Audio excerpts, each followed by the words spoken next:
Hey guys, welcome back to the channel. Last month we did a video on the Silent Hill 2 remake areas, so this month it makes sense to talk about the bosses. While not as important to the series as say Resident Evil bosses, Silent Hill has always shined in having atmospheric and challenging boss fights. 2 Remake is no exception, and I think they even elevated the overall boss experience for the series going forward. It makes me super excited to see what's in store for the future. That being said, there's a worst, there's a best, and there's everything in between when I rank the Silent Hill 2 remake boss fights. If you like what you see, remember to like, comment, and subscribe. And now, on to the list. In last place we have the Mandarin, because can I really call it a boss? I mean, the only reason it's on this list in general is that it does have an intro cutscene like the rest of the bosses, and it is the first time we encounter one above ground. It dies just as quick as any other Mandarin, except now that it's walking, its attacks are much more lethal. It was a nice addition in the remake, as the Mandarins are the last normal enemy you will encounter before confronting the truth about James and ending the game, but overall it felt kinda slapped on.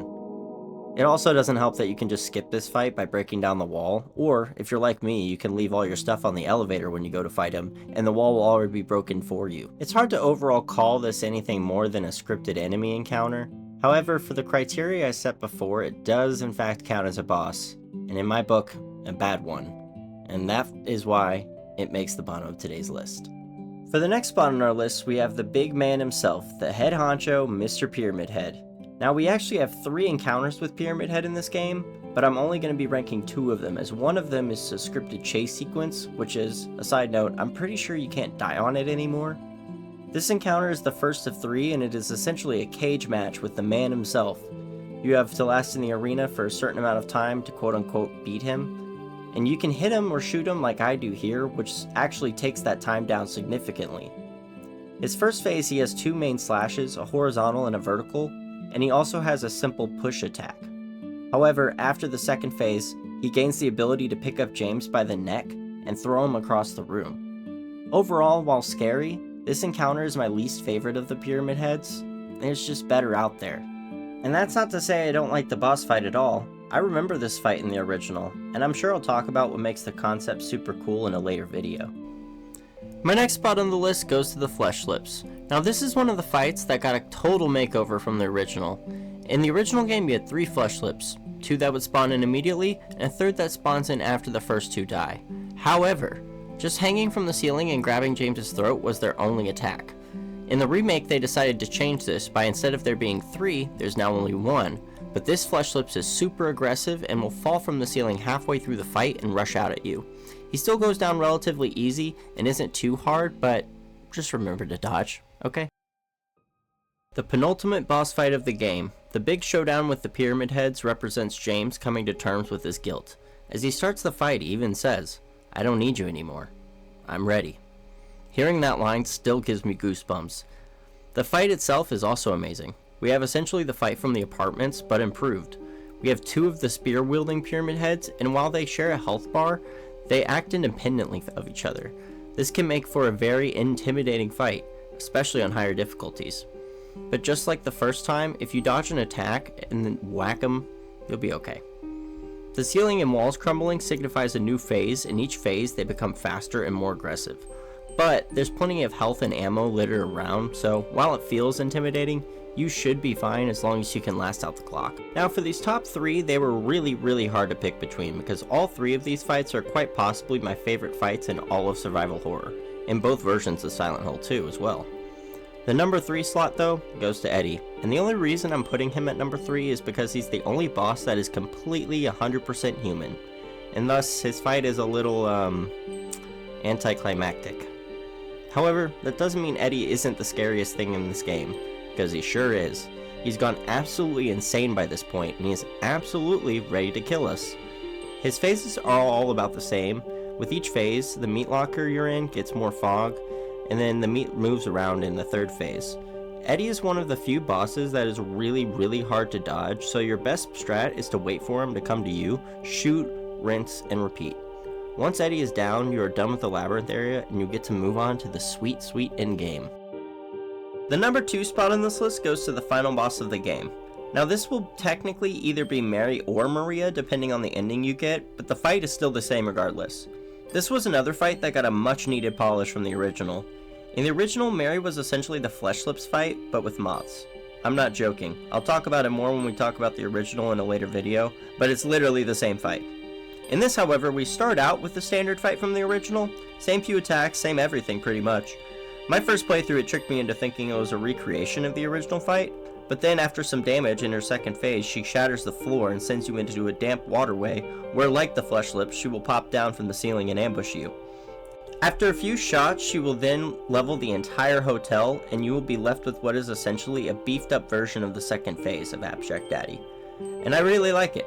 It was the perfect end to a pretty much perfect remake, but there was one fight that was arguably the worst fight in the original that Bloober completely redid that takes the #1 spot.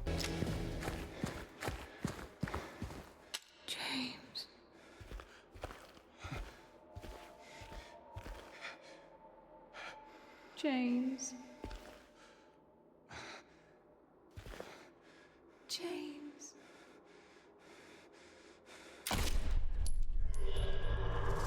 My #1 spot on this list goes to the Abstract Daddy, and instead of the traditional list that I would do on YouTube and the traditional script and everything, I'm just gonna narrate this fight, so absolute spoiler warning if you don't want to be spoiled for this fight, because it is absolutely amazing. I'm gonna narrate this fight and just how good it is.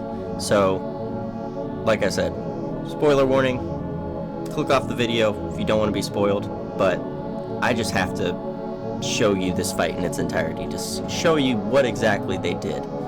Now, in the original, it was really just one phase. You had the Abstract Daddy in a room, and that was it. It was just one phase, and a couple shots took him down. In this, however, you have, well, this. Alright, so I'm going to be narrating this fight somewhat like I'm doing a speedrun tutorial, so I apologize. But in the original fight, we were just in that one room. Here, we are in a corridor. We have never been in this tight of corridors with the Abstract Daddy. And, yeah.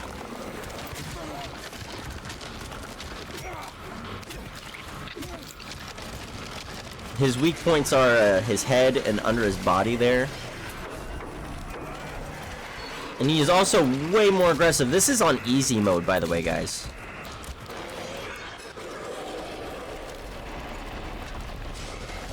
He went down on 2 shots in the original.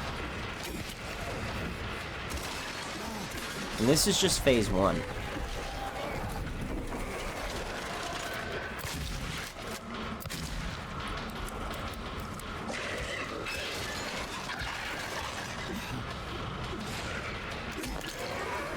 Alright, he finally dies. Now in this part of the boss fight here, we're gonna heal, but we have a little walking section where Angela's gonna be running from him as well as us. He's gonna be chasing after both me and Angela. We're gonna be going around this labyrinth type of maze-like thing. And there's Angela.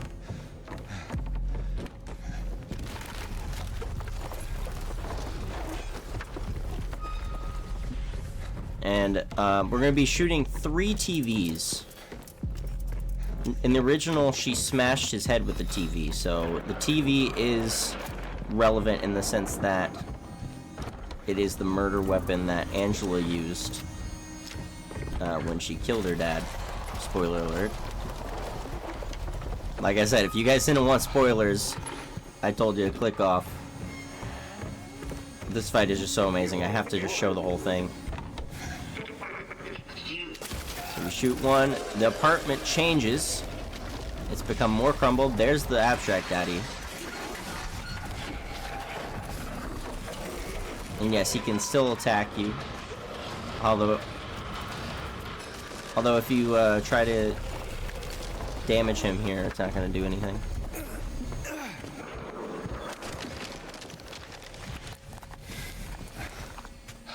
So here's really cool. This is a little closet that it looks like a place where Angela would come and hide from the Abstract Daddy. Notice all the music gets quiet here. This is Angela's safe spot. This was where she went to feel safe. But notice, no matter what, you have to come out The music starts again. You have to keep going. And he's there. He's there waiting.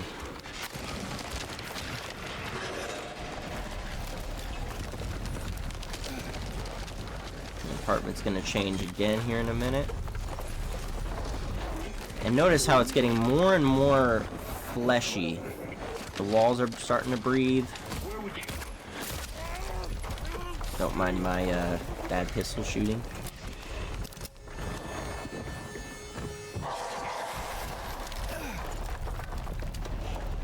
See the walls start breathing. Got the pistons.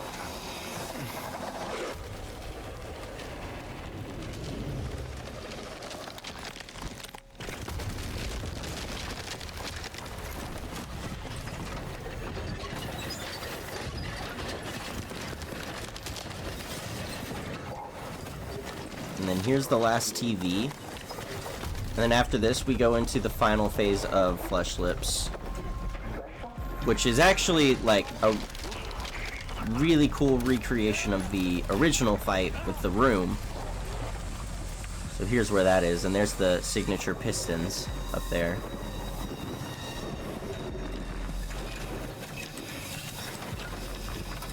I think I grabbed some health and rifle ammo.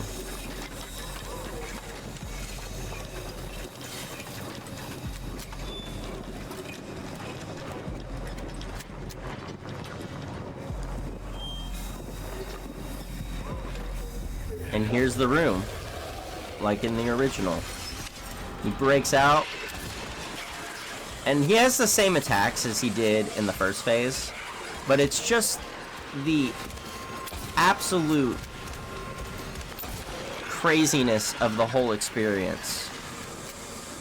He also gets super aggressive once you damage him enough in this phase, where he will start speeding across the room like he's Sonic the Hedgehog.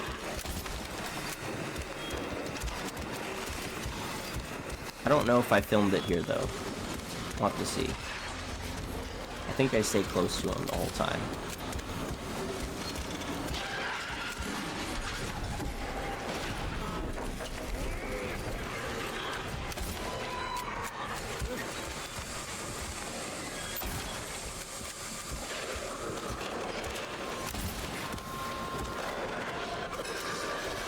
Yep, and this is his second phase here. Technically his third phase.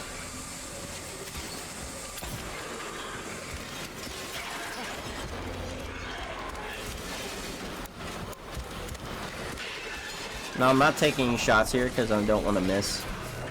I don't think I have a whole lot of rifle ammo left. Oh yeah, I literally have.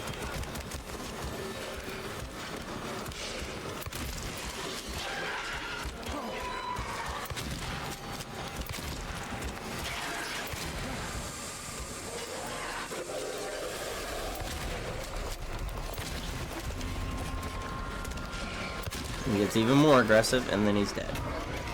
Man, it's such a good fight. Such a good fight. Such a good fight.